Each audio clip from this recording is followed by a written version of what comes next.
This hugely successful Anglo-Australian vocal trio was formed by twins Maurice and Robin Gibb, and their elder brother Barry Gibb. Originating from a show business family based in Manchester, England, they played as a child act in several of the city's cinemas.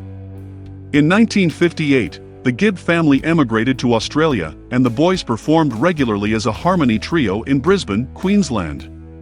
Christened the Bee Gees, an abbreviation of Brothers Gibb, they signed to the Australian label Festival Records and released a series of singles written by the elder brother.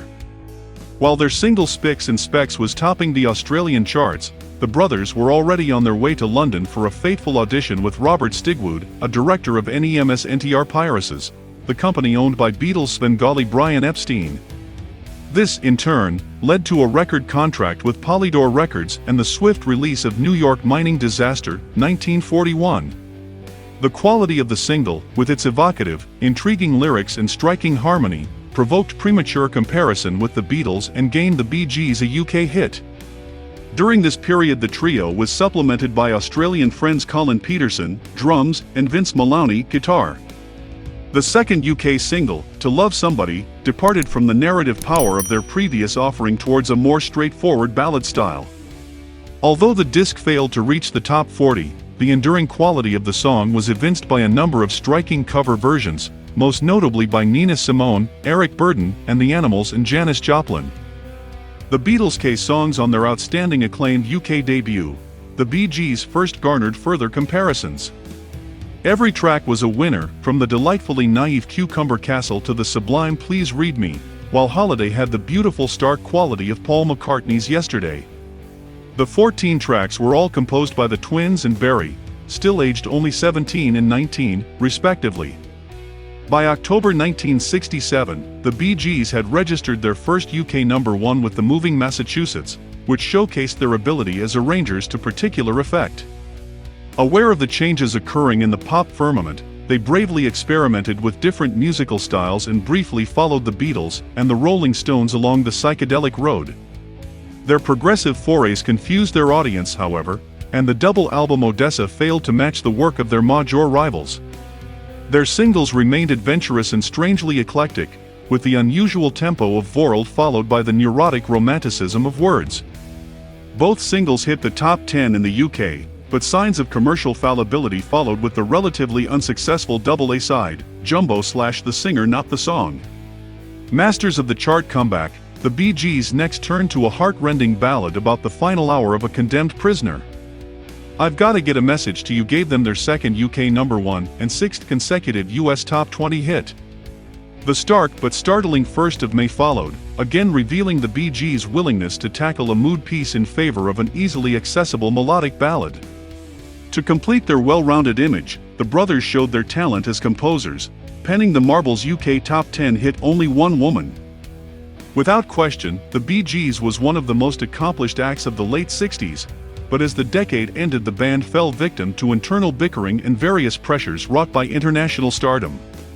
Maurice Gibb married pop star Lulu, and the brothers joined the celebrity show business elite with all its attendant trappings of drink and drugs.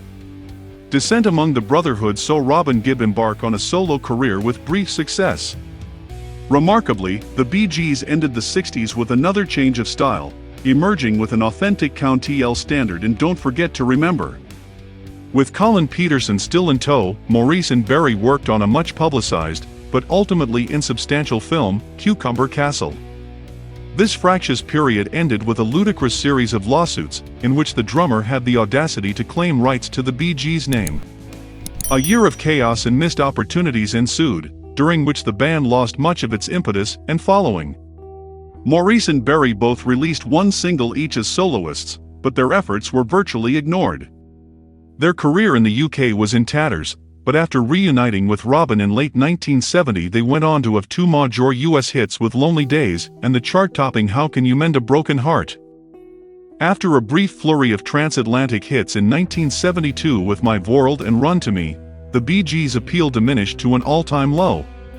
3 hitless years saw them reduced to playing in cabaret at such inauspicious venues as the Batley Variety Club in Yorkshire. A switch from Polydor Records to Robert Stigwood's new label RSO encouraged the trio to adopt a more American sound, with the album Life in a Tin Can determined to explore a more distinctive style. The brothers were teamed with famed producer R.F. Martin. Mr. Natural, recorded in London, indicated a noticeable R&B/soul influence that was extended on 1975's main course. Now ensconced in Miami, the brothers gathered together a formidable backing unit featuring Alan Kendall, guitar, Dennis Byron, drums, and Blue Weaver, keyboards. Jive Talkin', a pilot single from the album, zoomed to #1 in the USA, and brought the trio back to the top 10 in Britain. Meanwhile, fellow RSO artist Olivia Newton-John enjoyed a US hit with their County L ballad Come On Over. The Bee Gees were well and truly back. The change in their sound during the mid-70s was nothing short of remarkable. They had virtually reinvented themselves, with Martin encouraging them to explore their R&B roots and experiment with falsetto vocals. The effect was particularly noticeable on their next US top 10 hit, Nights on Broadway, later a hit for Candy Staton. They were perfectly placed to promote and take advantage of the underground dance scene in the USA, and their next album, Children of the World, went platinum. The attendant single, You Should Be Dancing, reached #1 in the USA, while the follow-up, Love So Right, hit #3. Not content to revitalize their own career, the trio's soundtrack contributions also provided massive hits for Yvonne Elliman, If I Can't Have You, and Tavares, More Than a Woman. The Bee Gees' reputation as the new gods of the discotheque was consummated on the soundtrack of the movie Saturday Night Fever, which sold in excess of 30 million copies. In their most successful phase to date, the trio achieved a quite staggering run of 6 consecutive chart toppers: How Deep Is Your Love, Stayin' Alive, Night Fever, Too Much Heaven, Tragedy, and Love You Inside Out. Their grand flurry continued with the movie Grease, for which they produced the chart-topping title track by Frankie Valli. Having already received Beatles comparisons during their early career, it was ill-advised for the Gibb brothers to accept the starring roles in the movie Sgt. Pepper's Lonely Hearts Club Band. This proved an embarrassing detour for both the brothers and their co-star, Peter Frampton. As the 70s ended, the Bee Gees increasingly switched their interests towards production. Although they released 2 further albums, Spirits Having Flown, 1979, and Living Eyes, 1981, far greater attention was being focused on their chart-topping younger brother, Andy Gibb. A multi-million-dollar dispute with their mentor Robert Stigwood was settled out of court, following which the Gibbs contributed to another movie soundtrack, Stayin' Alive. With the Bee Gees' activities put on hold, it was Barry who emerged as the most prolific producer and songwriter. He duetted with Barbra Streisand on the chart-topping Guilty and composed and sang on Heartbreaker with Dionne Warwick.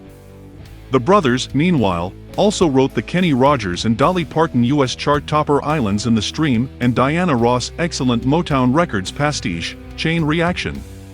Seemingly content to stay in the background, masterminding platinum discs for others, they eventually reunited in 1987 for the hugely successful ESP. The indisputable masters of melody, the comeback single You Win Again was warmly received by usually hostile critics, who applauded its undoubted craftsmanship. The single gave the trio their 5th UK #1, a full 8 years after their last chart topper, Tragedy. Sadly, the death of younger brother Andy the following year added a tragic note to the proceedings. In deference to their brother's death, they declined to attend an Ivor Novello Awards ceremony in which they were honored for their outstanding contribution to British music. Looking back over the Bee Gees' career, one cannot fail to be impressed by the sheer diversity of their talents and remarkable ability continually to reinvent themselves. Like that other great family group, the Beach Boys, they showed controlled dignity in surviving family feuds, dissension, tragic death, harsh criticism, changes in musical fashion, and much else, to become one of pop's ineffable institutions. One cannot ignore the legacy of their performing, songwriting and production activities. Their work represents one of the richest tapestries in the entire history of modern popular music. This appeared to be recognized at the 1997 Brit Awards, which was followed by a glut of press and television promotion for Still Waters, which became a sizable commercial hit. The brothers' remarkable creativity showed no sign of waning on the much-publicized follow-up, This Is Where I Came In, and they were rewarded with CBEs in January 2002's New Year's Honors List. At the start of the following year, Maurice Gibb was admitted to hospital complaining of stomach pains. He suffered a heart attack during emergency surgery for an intestinal blockage, caused by a congenital condition, and died in the early hours of Sunday, January 12. His brothers subsequently announced they would be retiring the Bee Gees name.